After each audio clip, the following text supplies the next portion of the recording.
Labdien! Ir jau pienākusi mūsu 14. diena. Esam diezgan daudz ko jau pirms tam izzīmējuši. Jau 13 zīmējumi mums ir. Un šodien mums ir mūsu 14. izaicinājuma diena. Nu ko? Šodien piedāvājam zīmēt kaut ko ļoti nepieciešamu. Jo šajās dienās man sanāca saslimt nedaudz. Tagad ir nedaudz labāk. Mums balss ir normāla. Ka var normāli ierakstīt video un dalīties ar jums ar šo. Un šodien piedāvāju zīmēt veselību. Jo bez veselības, principā, mums trūkst enerģijas un darbspējas mazinās un, principā, viss sanāk rīti daudz lēnāk un mazāk enerģisks kā ierasti. Tāpēc šodien mūsu tēma, ko mēs zīmēsim, ir mūsu veselība. Piedāvājam sākumā uzzīmēt apli, vai pierakstīt, ka tā esmu es, un šo apli papildināt ar neirolīnijām. Šīs te katru neirolīniju, kad zīmējam, dodam viņai nodomu. Respektīvi, es esmu vesels, man viss kārtībā, varu produktīvi turpināt strādāt, produktīvi attīstīties un dodam šādus te nodomus, lai ātrāk izveseļotos. Zīmējam neirolīnijas. Neirolīnijas skatieties, lai jums ir pietiekami daudz. Neirolīniju skaitu nosakiet jūs paši. Tie, kas tikai tagad pieslēdzās, atgādināšu, ka neirolīnija ir līnija, kas neatkārtojas nevienā tās punktā un ne tur, kur vismazāk mēs to vēlamies redzēt. Respektīvi, mēs ļaujam vaļu mūsu rokai, kur viņa mūsu ved. Prāts bija šķīt uz kādu mirkli atslēdzas un līnijas vienkārši ļaujamies ar roku savilkt. Līniju daudzumā nosakat jūs paši, cik jūs līnijas vēlaties. Var arī zīmēt neironu kušķīšus, tā latviskot varbūt varētu saukt, ka viņi sākas kaut kur kā viena līnija un beigās izšķirās un iet savā ritējumā. Respektīvi, tas nozīmē, ka šajā nodomā mēs ieliekam vairāk enerģijas un dodam arī kādu savu skanējumu. Un, kad līniju skaits ir pieteikams, tad nākamais punkts, ko mēs darām, mēs apļojam visus asos stūrīšus. Tie, kas tagad pieslēdzās mūsu izaicinājumu 14. dienā, tad apļošana notiek tādā veidā, ka asajos tajās vietās, kur līnijas krustojas, rodas 4 asi stūrīši. Mēs šajos asajos stūrīšos iezīmējam kādu kā puslociņus uz āru vērstus un aizkrāsojam, lai rodas jauni neironu savienojumi, jaunas saites, jauni nodomi, jaunas idejas un principā, lai mainās tas, kas mūsos jau ir, mūsu novecojušie programmas, mūsu novecojušie bloki, varbūt triggeri un vispārējais. Un tādā veidā mēs nopuļojam visu mūsu zīmējumu. Visus pilnīgi asos stūrīšus, kas ir radušies zīmējuma laikā. Ja kādā brīdī gribas pievienot līniju, tad droši var izdarīt. Nebaidamies. Ja liekas, ka kādā brīdī gribas papildināt zīmējumu ar kādu līniju, tad droši ņemam marķieri, flomasturu vai pildspalvu un daram to. Nekautrējamies. Šajos brīžos mēs katrs kļūstam par mākslinieku un vēlams ieklausīties savās iekšējās domās, darbos un idejās, kas šajā brīdī rodas.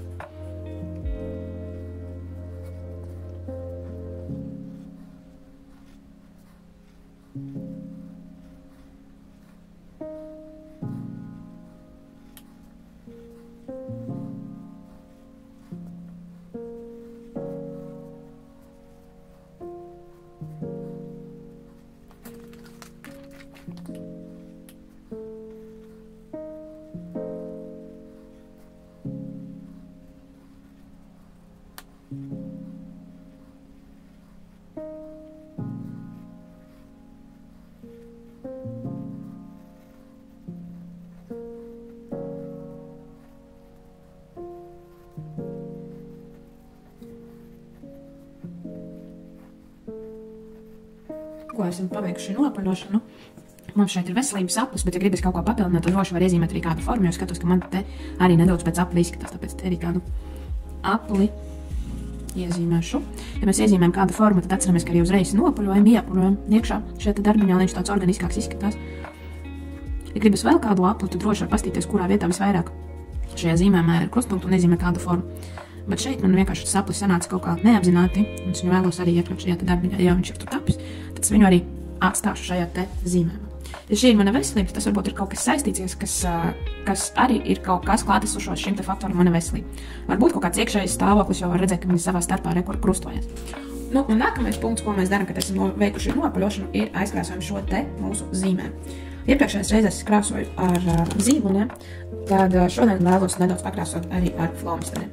Tātad ņemam krāsas un nesam iekšā zīmējumā. Šodien gribas kožas krāst, tāpēc arī ņemu arī teksta marķierus, jo viņiem ir parocīgi krāsot, var ātri izkrāsot, un viņi neatstāt šīs te švīkas, kā parastie flomasteri. Diemžēl viņam ir limitēts krāsu skaits, bet tas nemaina viņu kvalitāti un komfortu, kā mums ir viņus ērtāk lietot. Jūs, protams, varat ņemt materiālus, kas jums ir pieejami, un tas, ar ko jums ir ērtāk krāsot. Tie var būt gan flomasteri, gan tekstu marķieri vai arī zīmoli. Vienu noklēs es izkrāsošu arī tālāk otru. Kas šodien tikai pieslēdz vai ar šo video, tad, kas jāatcerās neirografikā ar krāsošanu, ir tas, ka mēs vienā krāsiņā krāsojam vismaz 2-3 krāsu laukumus. Tas ir domāts, lai mūsu actiņā neiesprigts un ja varētu skaidri nolasīt šo te zīmējumu vēstību. Ja būs katrs šīs te krāsu laukumi savā krāsā, tad actiņā varētu būt sarežģīti un viņi apmūstu šajās te krāsās. Un tā doma, tas nodoms, ko mēs šajā te zīmējumā būtu ienesuši, nebūtu jau vairs tik spēcīgs un tik saprotams. Krāsām pilnīgi kā jums gribās. Krāsas jūsu brīva izvēle. Kā jūs vēlaties, tā arī var šīs te krāsiņas krāsot un izpausties. Var, protams, arī miksēt savā starpā šīs te krāsiņas, var krāsojumam piešķirt ēnas, dimensijas un miksēt, spēlēties ar krāsņiem. Šajā brīdī katrā no jums pamostas iekšējais mākslinieks un jūsu uzdevums ir dot viņam izpausties. Jo bieži vien ir tā, ka ikdienas steigā mēs aizmirstam šo te faktu, kad daži brīdi mums gribas būt radošiem, un mēs šos te radošamam mirkļus ievienam par kaut ko citu, par ģimenes kaut kādu problēmu risināšu, par darbiem, par, laiku ar bērniem, ar ģimeni vai vēl kaut ko. Tā neirografikā, kad mēs šeit aizkrāsojam, mēs nedaudz pāresam ar sevi un ļaujam mums nedaudz atslēgties no visiem darbiem, no ikdienas steigas. Šie izaicinājumi ir lieliski attēlots, kad mazāk kā pusstundas laikā jūs varat sev dienā atvēlēt.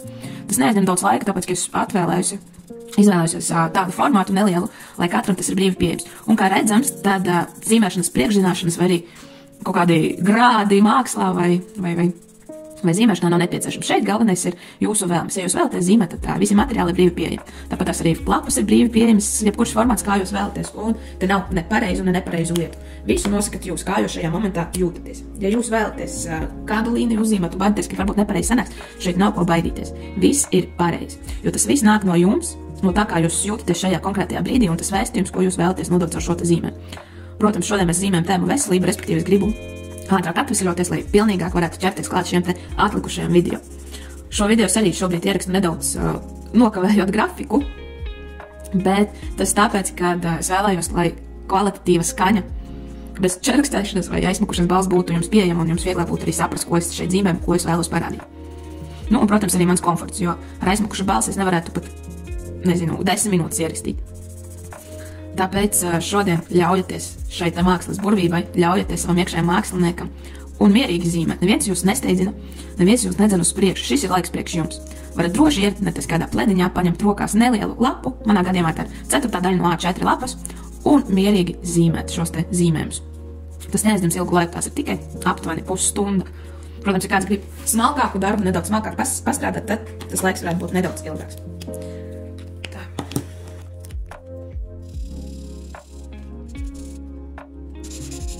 Es domāju, jūs redzējāt vai nē, tad arī padalīšos ar nelielu aktuālu informāciju. 20. decembrī pieejama meistarklase, kurā mēs zīmēsim savus mērķus vai arī plānosim nākamo gadu. Pagaidām es nezinu, viss būs atkarīgs no jums, kādu meistarklasi jūs vēlēsieties. Par vietām, laikiem un visu pārējo droši rakstiet man privāti, un tad es jums atbildēšu. Un pat cik mūsu marafons, mūsu izaicinājums iet uz beigām, mums ir palikuši 7 zīmējumi. Tad arī izaicinājuma noslēgumā es piedāvāju kopīgi satikties un pazīmēt Zoomā kādu lielāku zīmēm. Šim gan viss ir bez maksas, bet vienīgais, lai es varu nosūtīt jums Zooma saiti, lūdzu uzrakstiet, un es padalīšos ar Zooma saiti. Varēsim kopistiski gan parunāt, gan pazīmēt, gan jebkurā brīdī jūs varēsiet droši uzdot kādu jautājumu, kas saistīts pārunāt neirografiku vai vienkārši par dzīvi vai Ziemassvētkiem vai jebko. Šo te es jūs aicinu. Un tāpat tās neaizmirstam, kad tie, kas būs visaktīvākie un padalīsies ar saviem darbiņiem sociālajos tīklos, var tikt pie foršas balvas, pie konsultācijas no manis.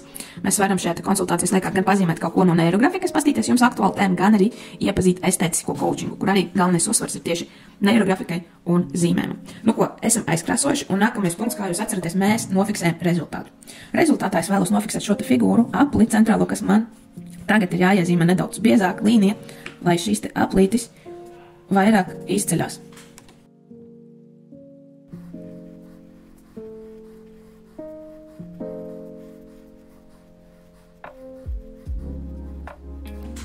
Tātad esam nofiksējuši figūru, un nākamais, ko mēs darām, ienesam zīmēm arī enerģijas līniju. Viņas uzdevums arī ir izcelties uz šī te zīmējuma fona. Viņu var iezīmēt gan ar melnu krāsu, gan varbūt arī ar kādu citu krāsu apzīmēt, lai viņa vairāk izceļās.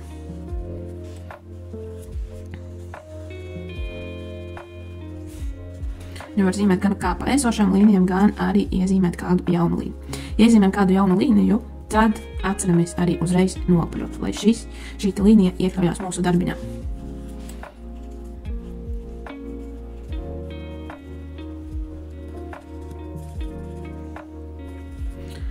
Mūsu darbiņš principā ir gatavs. Ja gribās, jebkurā brīdī var iezīmēt arī kādu plānāku līniju, papildināt darbiņu, vai arī vēl ko iezīmēt, ja gribās. To var izdarīt, ja kurā momentā kaut vai šobrīd, vai arī varbūt bišķi vēlāk sagribēs, arī droši iezīmēt kādu papildus līniju. Nu ko, mūsu 14. diena ir galā. Paldies jums, ka bijāt kopā ar mani. Paldies, ka kopā ar mani sazīmējāt visu. Un ceru jūs redzēt 15. dienā. Priecāšos, ja noliekosiet šo te video, piesakosiet kanālam, vai arī kādā no sociālajiem tīkliem. Un, protams, atceramies 21 diena, tuvojas uz beigām, un droši vēl var piedalīties izlozē. Nu ko, tiekamies rīt. Paldies!